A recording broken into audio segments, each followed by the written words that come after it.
Hello there, and welcome to another one of our Lexical Lab 1 Minute English videos. If you enjoy this video, make sure you subscribe to our YouTube channel and check out our website www.lexicallab.com to find out more about the online courses we offer. In one of the classes I'm teaching at the moment, I've got a mixture of students from Ukraine and students from Russia. And perhaps unsurprisingly, given the tensions currently surrounding the border and the uncertainty about what's going to happen next, this was a topic of discussion at the beginning of class last week.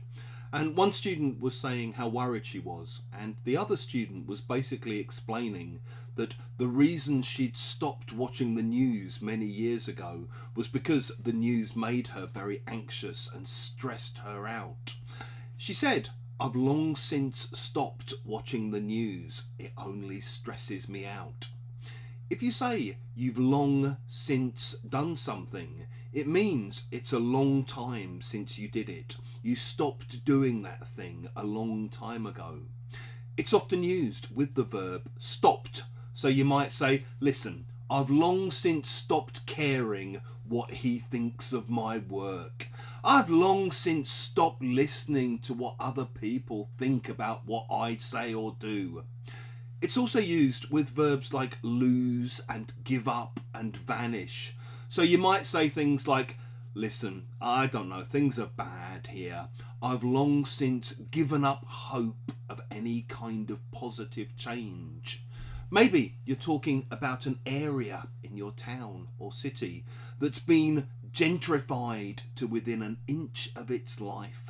And you might say, "I used to really love that area, but the area that I loved has long since vanished. The area has long since lost its soul." It's a long time ago that it lost its soul. The area that I used to love vanished a long time ago. If you've enjoyed this video, please click the like button, the thumbs up sign. It helps other people find out about what we do. Please share it with your friends, your students and your colleagues. And in the comments section below, we'd love to hear about things you've long since stopped doing, things you've long since given up hope of, places that have long since lost their soul, or things that you used to love but which have long since vanished.